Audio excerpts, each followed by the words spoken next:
ಭಾರತ ಸರ್ಕಾರ ಮತ್ತು ಆರೋಗ್ಯ ಮತ್ತು ಕುಟುಂಬ ಕಲ್ಯಾಣ ಇಲಾಖೆಯಿಂದ ದೂರವಾಣಿ ಸಂಖ್ಯೆ ಫೆಸಿಲಿಟಿ ಕೊಟ್ಟಿದ್ದಾರೆ, ಕಿಲ್ಕಾರಿ ಅಂತೇಳಿ. ಅದು ನಿಮ್ಗೆಲ್ಲರಿಗೂ ಗೊತ್ತಿದೆಯಾ? ಅದು ನಿಮ್ಗೆ ಕರೆ ಬಂದಿದೆಯಾ? ಆ ಕರೆ ಬಂದಿರೋದ್ರಲ್ಲಿ ನಿಮಗೆ ಏನು ಉಪಯೋಗ ಆಗಿದೆ?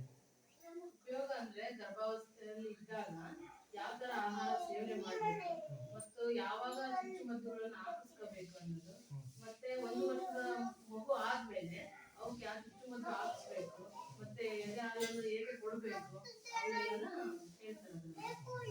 ನಿಮಗೆ ಅನುಕೂಲ ಆಗಿದೆ. ಇದು ನಿಮಗೆಲ್ಲರಿಗೂ ಗೊತ್ತಿರೋಂಗೆ ವಾರಕ್ಕೆ ಒಮ್ಮೆ ಕಿಲ್ಕಾರಿಯಿಂದ ನಿಮಗೆ ಕರೆ ಬರುತ್ತೆ. ಆ ಕರೆ ಹೆಂಗ್ ಬರುತ್ತೆ ಅಂದ್ರೆ, ನಾವು ಈಗ ನಿಮ್ಗೆ ಏನ್ ತಾಯಿ ಪ್ರಾಣ ಕೊಟ್ಟಿದ್ವೋ ಅದರಲ್ಲಿ ನಾವು ನಂಬರ್ಗಳನ್ನ ಫೀಡ್ ಮಾಡಿದ್ರೆ ನಿಮಗೆ ವಾರಕ್ಕೊಂದ್ಸರಿ ಕರೆ ಬರುತ್ತೆ. ಈ ಕರೆ ಬಂದಾಗ ನೀವು ಮಾಹಿತಿನ ಪಡ್ಕೊಂತೀರ. ಆ ಟೈಮಲ್ಲಿ ನೀವು ಪಡ್ಕೊಳಕ್ ಆಗದೆ ಇದ್ರೆ ಇನ್ನೊಂದ್ಸರಿ ನೀವು ಪಡ್ಕೋಬೇಕು ಅಂದ್ರೆ ಏನ್ ಮಾಡ್ಬೇಕು ಅಂತ ಏನಾದ್ರು ಗೊತ್ತಿದೆಯಾ ನಿಮ್ಗೆ? ಏನ್ ಮಾಡ್ತೀರಾ?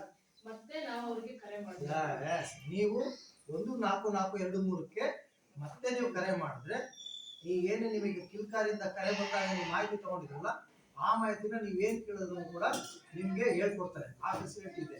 ಇದು ತಾಯಿ ಮತ್ತು ಮಗು ಶಿಶು ಮರಣನ ನಾವು ಕಡಿಮೆ ಮಾಡಬೇಕು ಅಂತೇಳಿ ಸರ್ಕಾರದಿಂದ ಈ ವ್ಯವಸ್ಥೆ ಮಾಡಿದ್ದಾರೆ.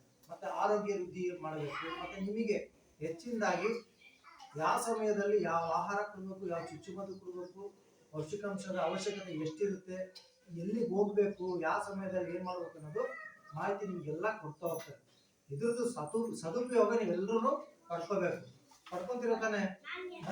ನಿಮ್ಗೆ ಏನೇ ಸಮಸ್ಯೆ ಇದ್ರು ಕೂಡ, ನಿಮ್ಗೆ ಏನೇ ಅನುಮಾನ ಇದ್ರು ಕೂಡ ನಮ್ಮಲ್ಲಿ ಕೇಳಕ್ ಆಗ್ಲಿಲ್ಲ ಅಂದ್ರೂ ಕೂಡ ನೀವು ಅದು ಕಾಲ್ ಮಾಡೋ ಮುಖಾಂತರ ನೀವು ತಿಳ್ಕೊಬಹುದು. ಸರಿನಾ?